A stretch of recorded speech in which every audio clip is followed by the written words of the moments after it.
Okay, so we are on day 2 of Mishlei 14:7.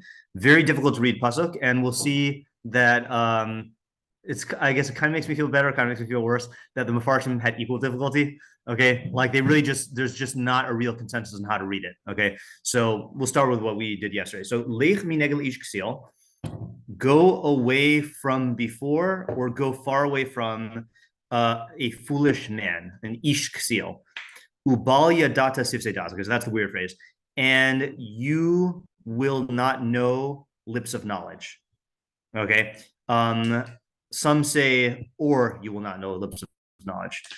Okay, so our questions were, what is the specific scenario here? Or is it even talking about a specific scenario? Is this just general advice? 2, what does it mean by lech mineged, practically speaking? Go far away from. What is implied by the statement to go far away from him as opposed to a more conservative don't go near him? 3, what might incline a person to not take this advice? In other words, is it that you will be tempted to remain in his vicinity, or is it that you'll actually like go towards him and this is telling you to go away? 4, what are lips of knowledge? Or why is knowledge being ascribed to the lips? 5, who is the audience? Is it everyone? Is it someone specific who needs this advice?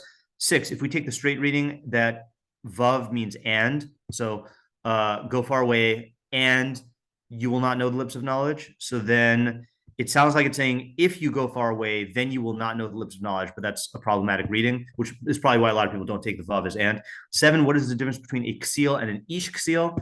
And if there's no difference, then why is he expressing it in terms of ish? I can already predict that's where Zach is going to get his really good idea from. Okay.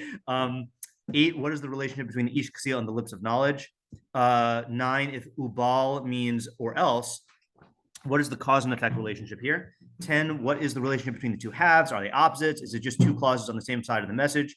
And if there is no opposite stated, then what is the opposite? And then a translation question, who do the lips of knowledge belong to? Is it you, the audience of the pasuk, or is it the guy, the ksil? Whereas we'll see today, it might be a third party. Okay. And then what, if anything, is the relationship between this pasuk and the previous one, which says that the late seeks out Chachma and doesn't find it. Okay, so rather than, I actually don't want to review the ideas we said yesterday. Okay, I want to actually start off in the meforshim because the meforshim will kind of like lay the groundwork for the ideas. So and I'm actually not going to even ask Zach what he's thinking yet because I want to start with the Metzudas David, okay, which is in your packet. I just have it here. Because this is the way we were taking it yesterday. Okay, and we'll use this to review the idea. Lech mineged, lech mi merchak l'ksil. Go at a distance to the ksil, like far away. Ubal yadata az bal teda. Okay, then. Okay, I mean, remember the Metzudas David was the one who said or else, right? He says ubal havav hi b'makom o. Okay, or bal teda sifsedas. You will not know the lips of knowledge. Komer o harchek mimenu. O sofcha lius kamahu. Binary. Either you go away from him or you'll be like him.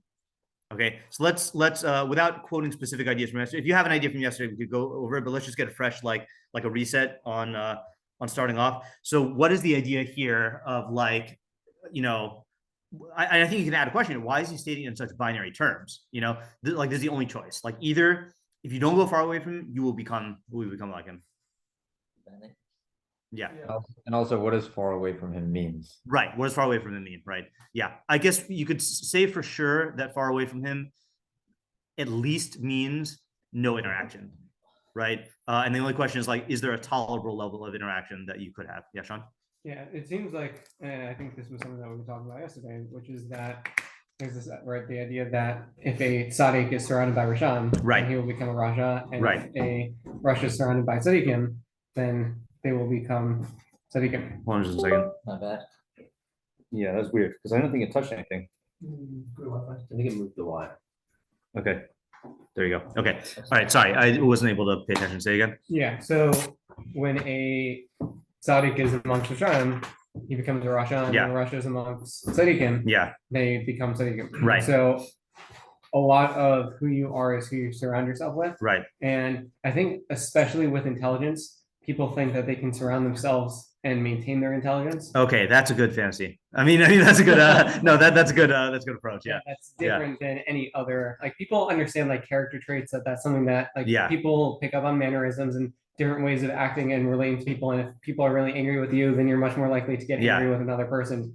But I think people have this idea that intelligence is this pristine thing that once you have it, it doesn't deteriorate. Right. And so they think that that's very interesting. Kasilim, then it's not gonna, I can be the enlightened person amongst unenlightened people. Right. And the interesting thing about that fantasy is that I think the more different you are from the Ksil, then the more you're going to be prone to this fantasy, right? Like the more you are a person of intellect, then the more you're going to think that you're immune to the influence of the Ksil. Yeah, Ezra?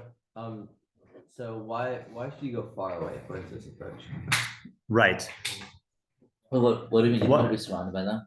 Right. Well, surrounded. right. So, but then I would say it is also telling you the reverse, which is that if you want to be intelligent, you need to surround yourself with intelligent people. And so it's telling you a positive action too, which is that the type of people that you need to be surrounding yourself with are the people that are opposite. So it's interesting. What you're saying is true. I don't know if the pasuk is telling you that simply because this seems to be depicting the two opposites as near him or not anywhere near him. I think. But if you are not near anybody who has like low intelligence, that means that you are. No, you could right. You could be like, around people who are like you or like the Rams are like in a cave. You know, so right? Yeah. Maybe that could be then the idea, which is that it's better to be completely isolated and not have any mental stimulation than to be amongst. Okay, I don't even think we need to go that far, no pun intended, but meaning that I think given the way that you said the subject of the pasuk, the subject of the pasuk according to you is preservation of intellect, right? And against a specific threat. And so I think in terms of like, again, this is like the Rami Moskowitz move of, if I ask you what is the opposite of hot, so if you're talking, let's say about places on the globe, so cold, right? Like, like the equator versus the North Pole. But if you're talking about coffee, then the opposite of hot is room temperature, or not, maybe not coffee, tea, right? Or whatever the, like beverages that are, so like, depending on what you say the subject is, you have a different opposite. So here, there are definitely psukim about bad influences versus good influences. This seems to be about just bad influences versus not bad influences. And I think the subject you supplied of preserving your intellect, not developing it, I think it's better to keep it local like that. Yeah. So I kind of want to say focus on the. I'm just saying, Isaac. I kind of want to say the subject of the pasuk is preserving mannerisms. Okay, so let's actually pursue the intellect first, because pursuing intellect is good. No, because I think I meant to say this in the beginning, that there are definitely two approaches in the meforshim. Some say ksil is only in terms of the knowledge, because our pasuk emphasizes that. Others, like we'll see, Rabbeinu Yonah says a ksil is someone who has bad midos. So I'm going to hold off on that. Let's go Isaac and then Ezra. Yeah, Isaac. If yours is about the knowledge, or if you could talk. Okay, we'll go to Ezra. Yeah. Sorry. I just have a minor question, which is that it says that you won't know lips of knowledge. Right. Which doesn't sound like you. I feel like that sounds like you're not even going to become acquainted with lips of knowledge in the first place. Not like that you're going to lose it. Okay, so I definitely see how you could get that from the pasuk, but I do think that the things we said yesterday about how your knowledge, and also what Sean is saying today, that your knowledge can deteriorate. And I think that the ideas he's not really, Metzudas David is not focusing on lips versus anything else, but we did ask the question, why focus on speech? And so someone said yesterday that like even the most superficial level of like knowledge, like just being able to say ideas, even if you don't like fully understand them, that's going to be deteriorated by hanging around these people enough. Yeah. Ezra and then David. Yeah, I'm just not sure. Did we answer the question of why you should go really far away?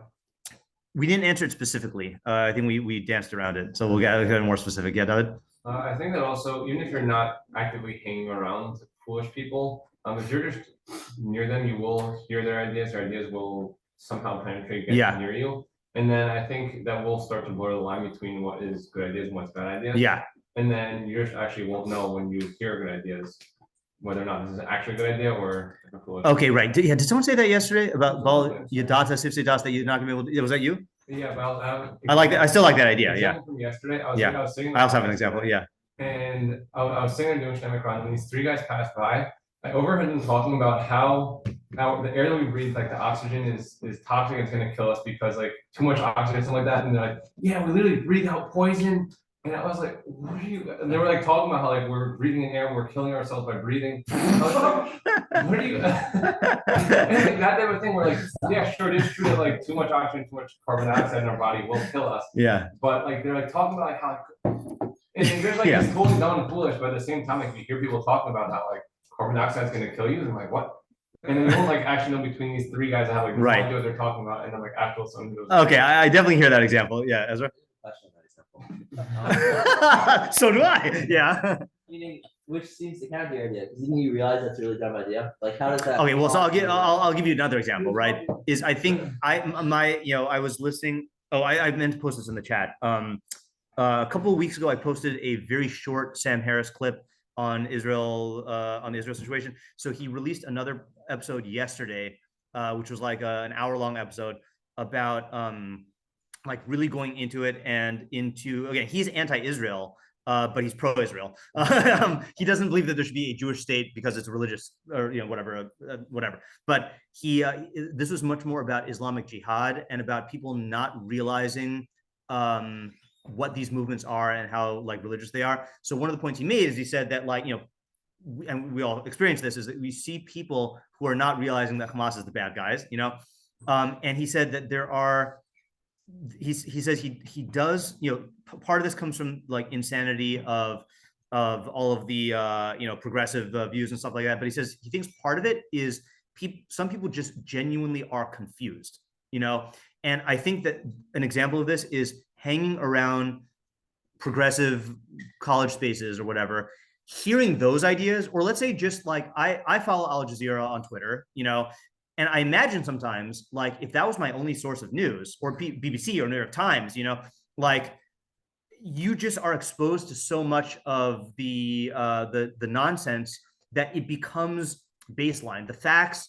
the ideas, the theories, the ways of thinking become baseline. So like, you're right. I don't think people are in danger of that. But I think with other more subtle things, then like it's easy and this is answering your question here, is just exposure to the ideas normalizes the ideas. And if you have enough normalization, your baseline shifts, even if you have several thoughts about it, I was also listening to on 1840, what's the guy's name? He was interviewing Mati Friedman, Matisiyahu Friedman. I don't know who he is. And one of the points he was making, this is an author, about Israel. So one of the points he was making is he said he does not engage in defending Israel to people who are against it. He explains the history of Israel and stuff like that, but he says it's all too easy to slip into a thing where someone engages you and you are put in the position where you are defending. And he says he doesn't think you have to, like, starting off by having to defend itself is like, that's kind of what you were saying, Chaim, is that like you accept their premise without even realizing it. There is such a thing as like burden of proof. There's such a thing as like guilty to proven innocent. To me, that was like a sharp example of how like it could get in your mind through these subtle ways, just hearing ideas, let's go counterclockwise this time. It's interesting because like along these lines, pursuing the knowledge approach. Yeah. I wonder if you can even say this even in the base measure, or even within various different Rabbanim, who may not be, who may have differences in knowledge. I don't want to be questioned. Do you want me to? No, okay. No. I just think that like I'll just keep it simple. Let's say you're in the base measure and like you see two guys being mevata learning or whatever, and they're because that's who they are by as an individual, they're gonna naturally not be immersed in learning, and they're gonna come up with have ideas that may not be in line with what that's the consequence. They're not gonna be in line with like ideas. And if you're surrounding if they are the ones who you're surrounding yourself with, then it could affect you also. So you have to start yourself. Okay, I thought you were going in a different direction. I mean, I'm not disagreeing with you, but I thought you were saying that if someone is an intellectual influence who's a Ksil, right? That's too. Then and they have certain premises also. Like, let's say, for example, like, I'm just going to make up an example. Halavai, I were just making this up, but like, let's say you're around someone whose whole framework is that we do mitzvos to like make God happy or something like that. That premise is going to trickle down into all of the ways that they talk about mitzvos. Or let's say like doing mitzvos to release divine sparks to restore the shattered klipos, or whatever. That could get into your mind as well. So I want to say that I just didn't know how to make an example for that. Okay, yeah, So there you go. Yeah, right. So you confused me with the guys bottling the base midrash. So that's not okay. Yeah, I get it. Yeah, David. Yeah, I think also as from what your question, I think I'm thinking about some of the maneuvers that fools use to make themselves sound smart. And so, like, using that example of like talking about using scientific terms or like using right. language and ways of talking that people who are knowledgeable talk. Yeah. Then you won't actually know unless you can see like these guys actually have done research on what we read and whether it's being right. Versus someone like they could be saying the same ways, same words, just like using that flashy language. Yeah. And then you won't know. Yeah. I had a terrifying thought, which is that like it is crazy, like in a world that Shlomo HaMelech was living in, or like all the meforshim, where there's no advertising.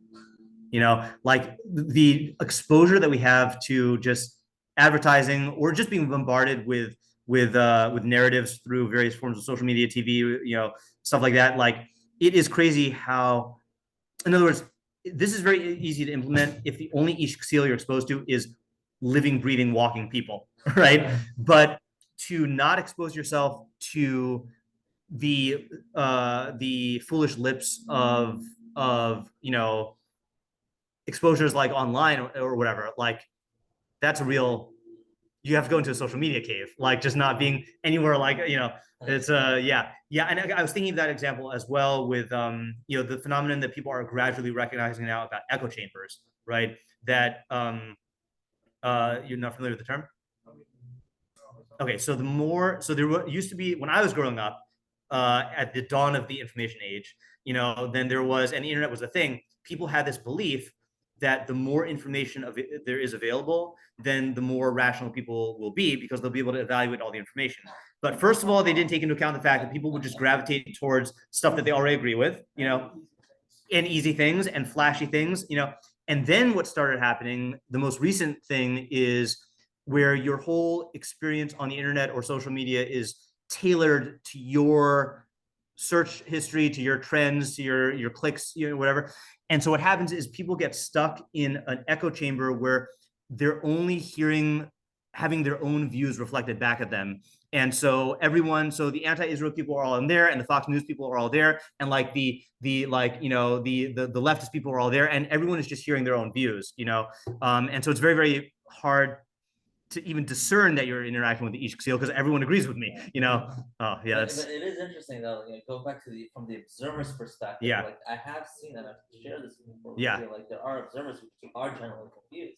Yes. Right. They have Right. Yeah. By the way, I know we haven't gone into the behavior sphere yet, but I'd say that in this area, if we're taking the ksil as someone who has flawed ideas or flawed thinking, it's much more dangerous. It's much easier for us to be influenced by mere exposure than for bad midos, where I think you have to be in their some social connection, like friends, colleagues, whatever. Yeah, Sean. And we'll go. Yeah. I would say one other dimension that I think in terms of the ksil and how he corrupts the person who is intelligent, which is that you notice that ksilim, in the way in which they present their arguments, is very emotionally based. Yeah. And it's very hard to constantly be battered emotionally and maintain your intellectual. That's true.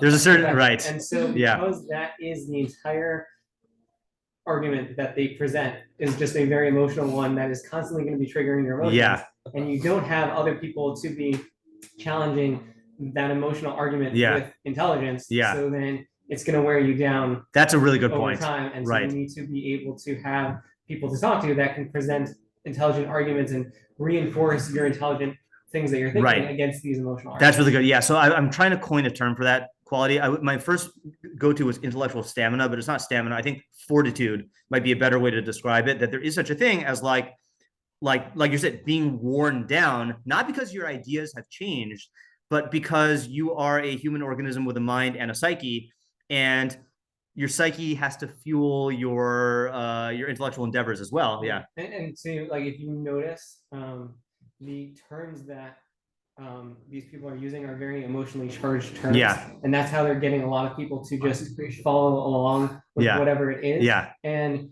realizing that your mind also has emotions tied to these terms. Right. And to the that's a good terms point. that they're using. Yeah. And so that's what's going to be affecting you. That they're using emotionally charged terms. And if you don't have people to like challenge those terms and show you that those terms actually don't apply here, then you're going to feel okay. So I think this actually gets to the heart of the first thing you said today, which is that I think the mistake here is viewing yourself as a malach, okay, as a seichel nifrad, as a separate intellect, okay, that can you can't change a malach's mind through emotional arguments, okay, right? So I mean, at least you can try, but it's not going to work. So I think viewing yourself as just like, I'm an intellect that is just, I happen to be like driving around a body and like interacting with people, but I can't be affected. But realizing that like that there are many foundations and supports and like it's a complex relationship between your emotions and your intellect. And because you're being battered, because you're being appealed to, because you're being maneuvered through these like rhetorical tricks or whatever, then your mind is not as pristine as you think it is. So I think that might be a central warning. Okay, defer to Zach. Yeah, of course. Yeah. Okay, good. Yeah, Zach. Okay, so just one question first. Is so I missed the translation section of things. So I just had a quick translation question, which is, can the word mineged have a connotation of opposite here, meaning like go? Okay, cool. Yeah. Okay, so I think the mostly full idea, perhaps, I'm thinking this pasuk could be talking about who to take seriously, or the importance of choosing who you take seriously. Okay. It's not so different from a lot of things you guys are saying, maybe with some subtle shifts, but I'll start in the second half. Okay.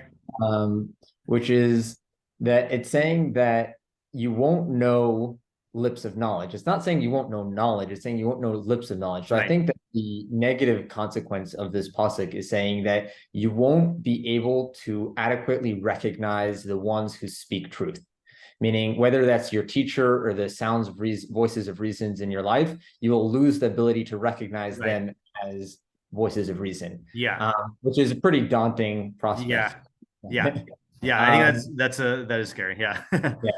And so I was thinking that if we go back to the first half, leave like opposite an ish ksil.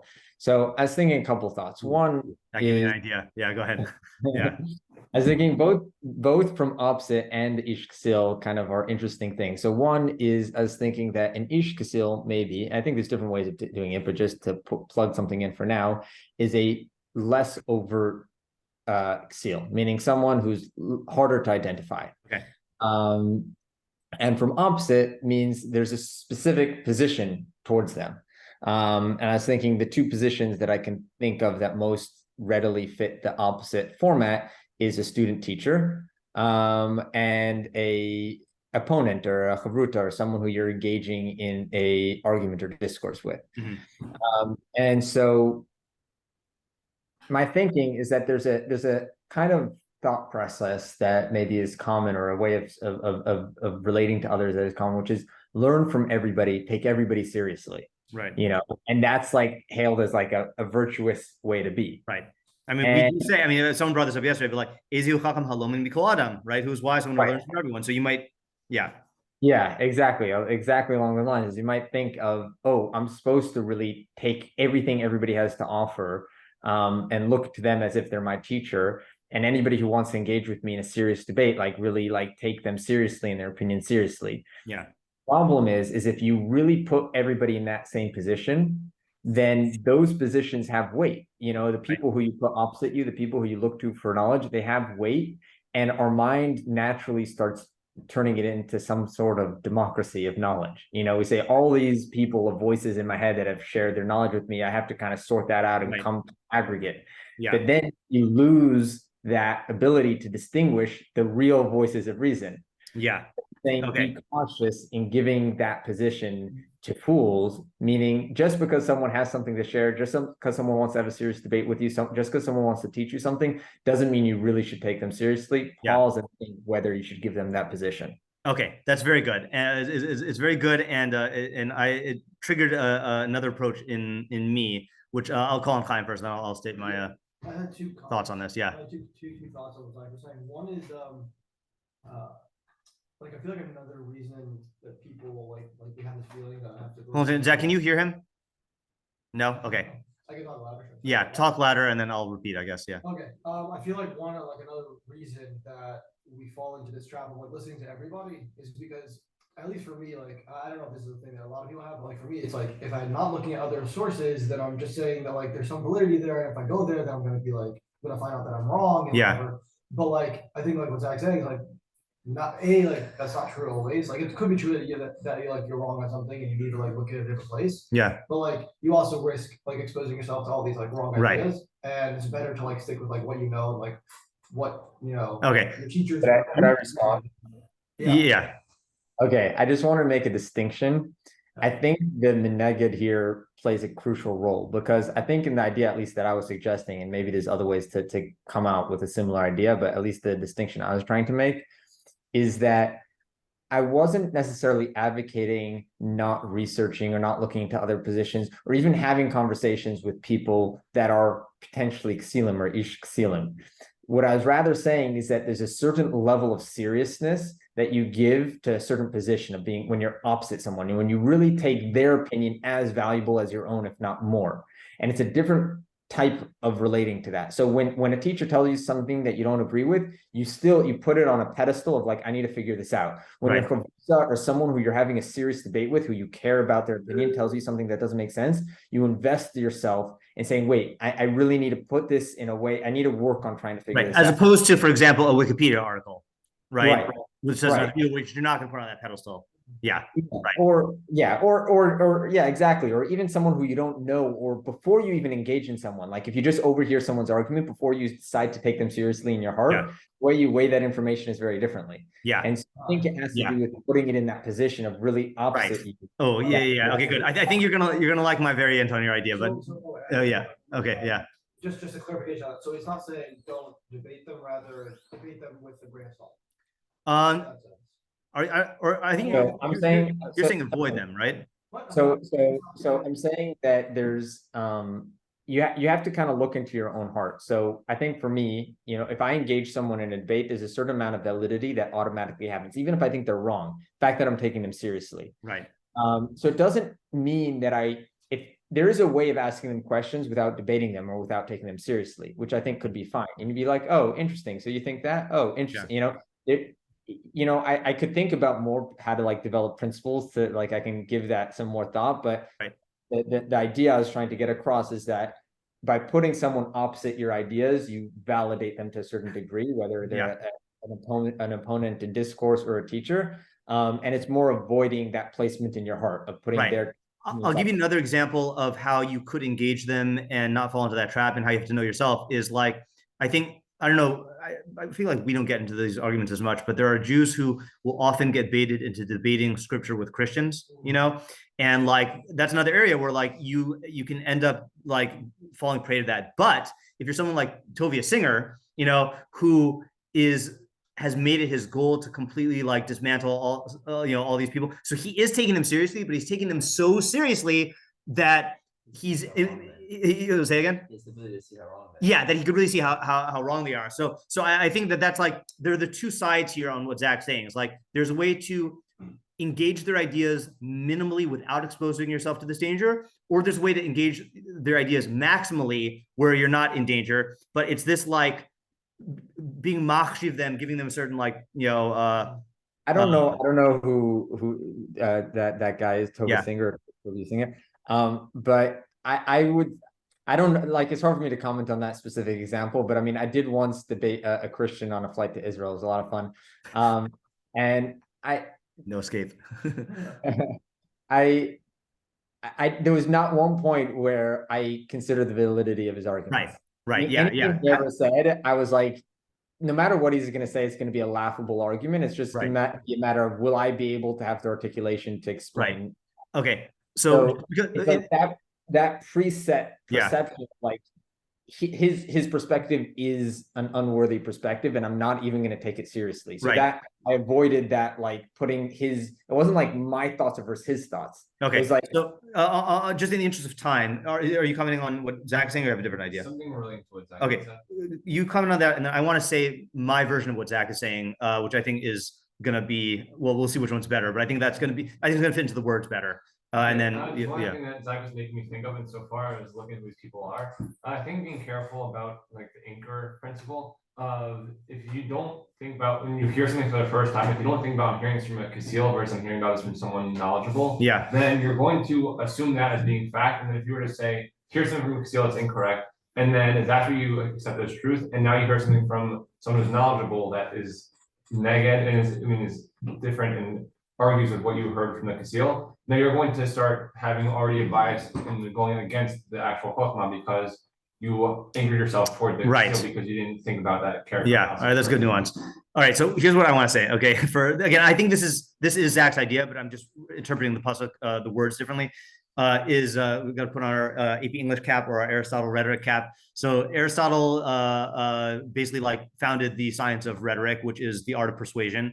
And he said that there are 3 modes of persuasion. There's ethos, pathos, and logos. Okay, logos is the weakest, which is persuasion based on the contents of what you're saying, right? Logos is related to logic, based on the ideas themselves. That's the least persuasive because people aren't swayed by logic. Okay, like, generally speaking. More powerful than that is pathos, which is emotions, right? Which is when you're basically when you're communicating to someone, you can tailor what emotional buttons you push and then use that. But then the most powerful persuasive factor in anything is ethos, which is who the speaker is, the character of the speaker. Okay, people will believe you most based on who you are, what your character is, what your position is, what your expertise is viewed as. Secondarily, based on how they're emotionally affected, and then tertiarily, based on their the content. So what I want to say is the difference between Kasil and Ish Kasil is Ish Kasil means a prominent Kasil. Okay, and I feel like this is something that many meforshim say in many places, that Ish means like kavod, or like the example that comes to my mind. I'm trying to think through my mental database of examples. Isn't there a thing in Megillus Esther of Hirtzon Ish Va'ish? What? Oh, okay. Ish Sarvoyev Haman Razeh. That's what I thought. Yeah, okay. Yeah, I thought of that also, but I don't know if that's this job. Ish Yehudi. Oh yeah, right. That's a good example. Yeah. Kirton Ish Va'ish is what I was thinking, because I think Rashi there says that like the whole Mishlei was to impress like these 2 prominent people, But either way, I think this is a good shot. So I think what this is warning you of is saying distance yourself from a prominent Kasil, okay? Because of the problem that Zach was saying is that once this person gets into your like echelon of like figures whose opinions carry weight, or like, stuff like that, then you're going to lose the ability to differentiate between sources of knowledge and sources of like foolishness. That's the lips of knowledge and stuff. And I think everything Zach is saying is contained in that, because I think it's saying that you need to assess for yourself whether you're going to end up treating this person as a mere Kasil or as an Ish Kasil and fall into that trap. Yeah, Zach, what do you think? I like that a lot. Okay, good. Yeah, can I just ask a question? I'm gonna call on Isaac in case he gets lost. Yeah, sorry. Yeah, Isaac. Look, I try. Unfortunately, this is not like Monday Night Mishlei where we can go forever. And I'm trying my best to manage the time and let everyone have their say. Okay, so it's nothing personal. Right. Yes, Zach. All right, Isaac. Yeah. You can call him first. It's fine. Let's not waste time. Isaac, go. Yeah.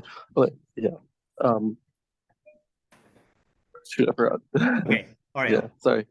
Okay. So so I had a question before, which I think this idea kind of answers it, but it's before this idea. The question is like practically nowadays, like what do we do? It's impossible to get away from people. Right. So I think this helps us. So it does. Yeah. So now my question is, now it seems like there are different levels also of you have to know yourself. Right. On knowing who this guy is and if you're able to handle him. Right. So my question is, how do you now with your idea with Ish Kasil, probably not, how do you know for if he's a ksil? How do you know if he's someone? Okay, so I do think that this pasuk, I do think that this pasuk is not identifying the defining feature of a ksil. I think there are other pasukim like that, and I think you can't implement this without knowing who a ksil is. Got it. So for average layman, is it talking for average layman who may? I think that this could be talking to a student of Mishlei, like not necessarily an average layman. The audience would be. I mean, the least we know from this pasuk is an ish ksil is not someone who speaks dot with his lips, at the very least. Yeah, right. Yeah, I'll tell you a good example of this. That like I think people. This is a good example of this dynamic as well. Is I was going to say only during Trump's presidency, but even afterwards, like people. The headlines were always filled with whatever he was saying, no matter how stupid and inane it was, and it made him. I mean, he already was an ish ksil before, but it elevated his ish use, his like prominence just from the fact that he's being given this platform, So what practical advice would you give to someone to help him understand whether or not he'd be able to engage? So this is I think the difficulty here, and I mean this in a good way, is Sean's idea that I think anyone is capable of being affected by this. Like an arm. Like an arm thinks he can navigate. Right. Yeah. Right. So I do think that's why the pasuk speaks in such extreme terms of like goes super far away from him. I know that's not how Zach was doing me negative, but like I think that I'm kind of like combining the two ideas here is that you have to be very vigilant, and I'd say like it's a sliding scale. Like the more prominent they are, or the more foolish they are, or the more you're prone to feeling close to them, like then the more vigilant you need to be. But I think everyone is capable of this mistake. Okay, Isaac, and then yeah. So I just want to make sure I'm understanding. So basically, what you're saying is because this person is prominent, then realistically, you're not going to be able to stop yourself from being influenced by them, right? As opposed to regular ksil, you can, think, what they're, come in with the premise like what they're saying is dumb, but you're saying, but the prominence is gonna affect the way that you hear what they're saying, and like let's take David's example, right? Is here's the guys on college campus saying that air kills you, so that's no, he's not taking these guys seriously, right? But like if you can imagine, if I don't know. The head of Harvard. Yeah, right. No, prominent. Let's say like this was a big thing in the days of COVID of like all the, or it still is, I guess, but the anti-vax people. If someone has doctor on their name, then people like just believe them because they're a niche, and like no matter how like insane what they're saying is, then like they're they're believed just because of their prominence, So that's the danger there. Yeah, Ezra. First comment on Zachary and then a different. Yeah. So similar to Ariel, but I think there's a massive danger in this also, that like you were saying in an echo chamber, where I could also just dismiss everyone's views, which are not in line with mine, by saying, oh, they're just ksil, I don't want to listen to what they have to say. Right. And then you just end up never changing your idea because you won't listen to anyone else. Yeah. I think it's very hard to determine. It is very hard, yeah. Well, I think that's why we're saying the audience of the pasuk is a student of Mishlei, not just like a stock guy who's just like, oh yeah, I have no ideas. Like you have to like know yourself. That's part of knowing yourself, I think, and then part of like recognizing that you actually want sifsei das, and that like it's an actual important thing to you. Yeah, I mean, it's not important for you to like know things and to like recognize that a lot of your ideas in the current moment are false. And you have to go other places to get like truth. Like, I also, this is a good time for a reminder about how Mishlei works. Each pasuk in Mishlei is a tool that you have on your tool belt, and you need to know when to use the tool. So, for example, in that other pasuk we quoted yesterday from the Shabbaton, that Zach was here in this very building, answer a fool according to his foolishness, lest you be equated with him. I think we ended up saying there that that's talking about in a public setting where there is an audience that is going to view your positions as foolish. So in that case, you have to decide, like, maybe that consideration is more important than following this advice, So same thing, like this has to be taken into account in the context of your entire intellectual life. Like let's say, for example, you are in an environment where, the world thinks that the universe is eternal or multiverse, whatever. And like, you have to, you're going to have to familiarize yourself with those opinions in order to be able to maintain your views, like even like to understand your views, and the only way to do that is by engaging with Ishim, like then maybe that's what you have to do, Right. Yeah. But Right. also Yeah. it's possible that they're right, and you're Yeah, just saying no, right. they're wrong because they're Xilim. So you really have to. Right. Yeah. But that's kind of what the other side is doing.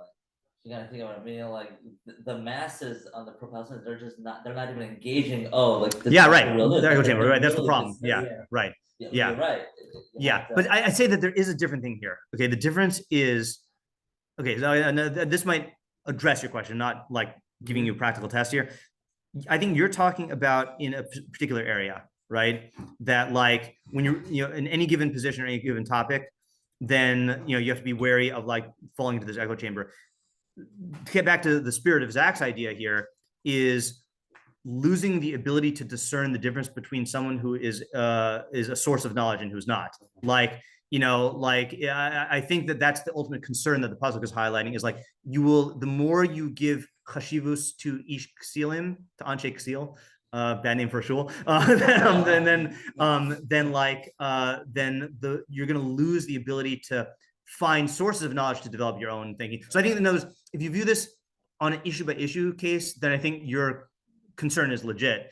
If you're viewing this as part of your development as a thinker, then I think it's much more sound across the board advice. Like don't let prominent ksilim be the normal influences in your development as a thinker. Okay, you had another idea. Yeah. Which is in line with how that idea has been said. But I think this could be talking about somebody who is smart, and right now he does have Success.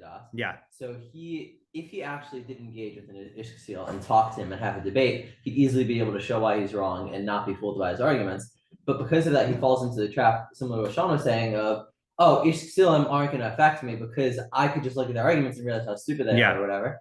But then therefore there's going to be you are going to overhear some arguments and they're going to like creep into your philosophy without you realizing it. So you won't have the conscious ability to show why they're wrong. Mm-hmm. You just end up thinking about them anyway. Okay, right. Yeah. That's a good, that I think applies across several of the ideas we've been saying. Yeah. Okay, Zach, last word. So I was just thinking of an idea that might answer or help answer both Ezra and Ariel. Yeah.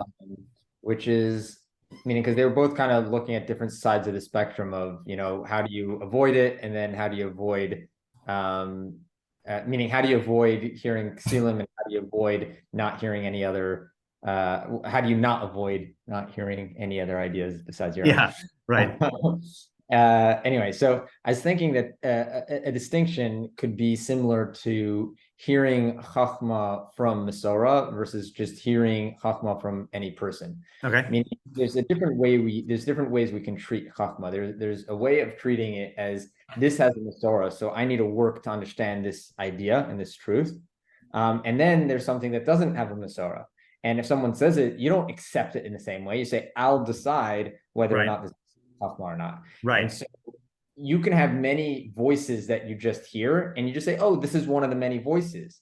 And it's very different than saying, this is a voice that I listen to. This is a voice that comes with chachma. Right. And so I think that this is saying that the meneged here is similar like to saying giving it Masorah, meaning giving it a position in your psyche. And so it's saying avoid giving a voice position in your psyche until you verify that it really deserves that place. It can be a voice. You can know it exists. You don't have to never hear it. Yeah. But it'll just be a voice. It'll just be someone's random idea, and you'll verify yourself whether it's true or not. I think that's a great familiar example where we make that distinction, right? Like I'm going to treat the statement of the Rambam differently than a statement of like some shul rav, yeah, that's good. All right. We didn't even get to the other interpretations, but this is a very rich pasuk. I just want us to be aware that there is this whole other way of interpreting it, that Aksil is the normal Mishlei Aksil, which I'll deploy our definition. A veteran pleasure seeker is what we call the Aksil, is that someone who everyone, is hardwired to pursue immediate pleasure just by nature. But the Aksil is someone who's lived that way for a very long time, to the point where like it's hardwired into a system. So there's like that approach. There's another reading of the pasuk, by the way, which says that that you read it as go far away from a foolish man and go far away from a man who doesn't know lips of knowledge. In which case it would cover both. Okay, and I just wanted to read just one really quick amusing pirush, is the second Ibn Kaspi pirush, I think. So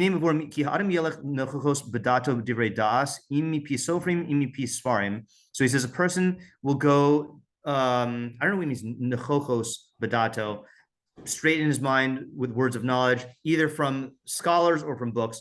The im ein zos ito, and if he doesn't have this quality, lamdenu shlomo ich nelech nechokos. He's using that as some sort of catchphrase. So he's saying like this: you should pursue knowledge either from people who are knowledgeable or from Sfarim. Okay, but but if you don't have access to Sofrim or Sfarim, then you should look at the ways of Aksil, and just do the opposite. Okay. So someone asked the Chacham, where did you get your Musar? I saw the Ksil and I did the opposite. Okay, right? I remember Gersh saying that was like he said it really well. I think I even have this on my wall in my room.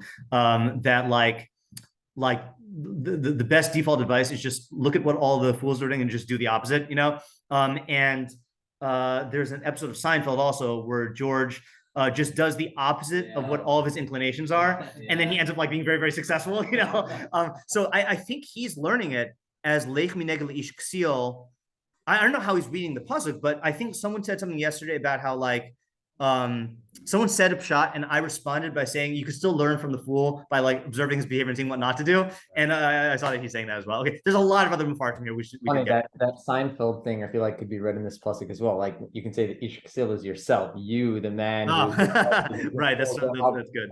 Yeah. Okay, good. So just to paraphrase really quickly, the two main approaches we had today were a development of yesterday through Sean, which is the dangers of your intellect being exposed to influences that can unseat it, and don't view yourself as invincible, like as pure intellect. And there's lots of ideas there. And then Zach's idea, my idea of like giving the Ksil a place of prominence that will shift the whole baseline of how you assess his ideas and like, you know, what place he has in your mind. All right, good haul. Okay. All right. Have a good day. Bye. I'm glad you could join us today, Zach.